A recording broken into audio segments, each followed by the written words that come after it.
Matali भरसा motorcycle सवार हथियार बंदनी firing हिकु ॼणो क़तल हिकु ज़ख़्मी। वापारी अब्दुल वाहिद कंबो भाउ सां गॾु घर वञी रहियो हो त हथियार बंदनि मथां हमलो करे ॾिनो। फायरिंग जे नतीजे में अब्दुल वाहिद कंबो मारिजी वियो। संदसि भाउ ताहिर कंबो ज़ख़्मी थियो आहे। वाक़े बाद मोटरसाइकिल सवार हथियारबंद फरार, ज़ख़्मी गणती जोगी हालत में अस्पताल मुंतकिल। मक़तूल वापारी दुकान बंद करे भाउ सां गॾु घर वञी रहियो हो त मथस हमलो थियो। वारिसनि जो इहो चवणु आहे।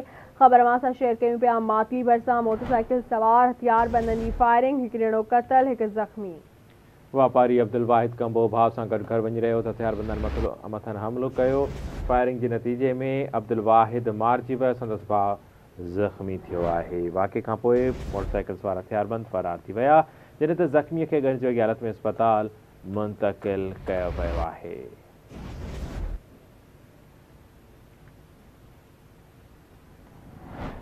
मातली भरिसां मोटरसाइकिल सवार हथियार बंदनि जी फायरिंग, हिकु ॼणो क़तल हिकु ज़ख़्मी। वापारी अब्दुल वाहिद कंबो भाउ सां गॾु घर वञी रहियो हो त हथियार बंदनि मथां हमलो करे ॾिनो।